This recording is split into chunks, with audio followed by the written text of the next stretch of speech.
लोकसभा चुनाव के 6वें चरण का मतदान हो रहा है। इस बीच तमाम पार्टियां जीत के दावे कर रही हैं और कुछ लोग तो चुनाव में जीत हासिल करने के लिए ऐसे बयान दे रहे हैं जिससे खुद जनता भी परेशान है कि उनके दावों पर यकीन करें या ना करें।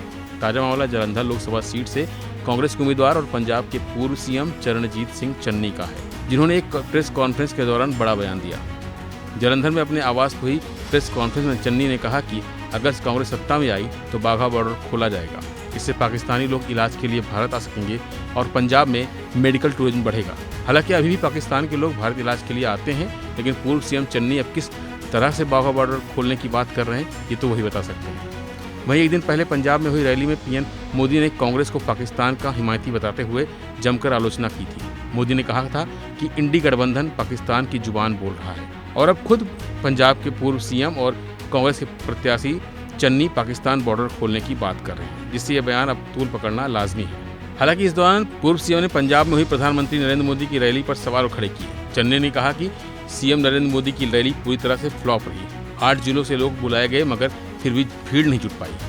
पंजाब की जनता को आस थी कि प्रधानमंत्री पंजाब के लिए कोई बड़ी घोषणा करेंगे, मगर ऐसा कुछ नहीं हुआ, ना ही वह कोई रोड मैप देकर गए।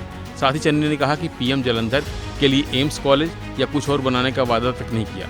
इस दौरान सीएम ने कहा कि पंजाब में बंद पड़ी इंडस्ट्री को फिर से जिंदा करने के लिए पीएम ने अपनी रैली से कोई पैकेज देने की बात नहीं की, ना ही किसान और किसानी की कोई बात की। ऐसे में पंजाब में प्रधानमंत्री का आना बेकार साबित हुआ। इस दौरान चन्नी ने बीजेपी पर दलित विरोधी होने का आरोप लगाते हुए कहा कि हमने पंजाब विधानसभा में प्रस्ताव पारित कर केंद्र सरकार को भेजा था और कहा था कि गुरु रविदास महाराज के नाम पर एयरपोर्ट का नाम रखना चाहिए, लेकिन केंद्र सरकार दलित विरोधी होने के कारण हमारी ये मांग पर ध्यान नहीं दिया।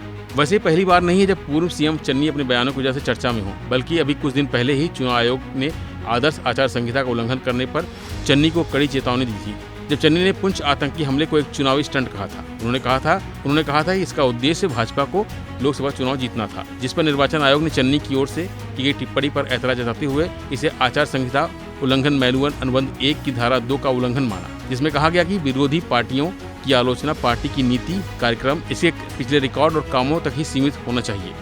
निर्वाचन आयोग ने चन्नी को भविष्य में ऐसी उल्लंघन करने से बचने की सलाह दी और चेतावनी देते कहा कि चुनाव आचार संहिता का पालन करना चाहिए। फिलहाल इस खबर में इतना ही। बाकी अपडेट के लिए बने रहिए वन इंडिया हिंदी के साथ।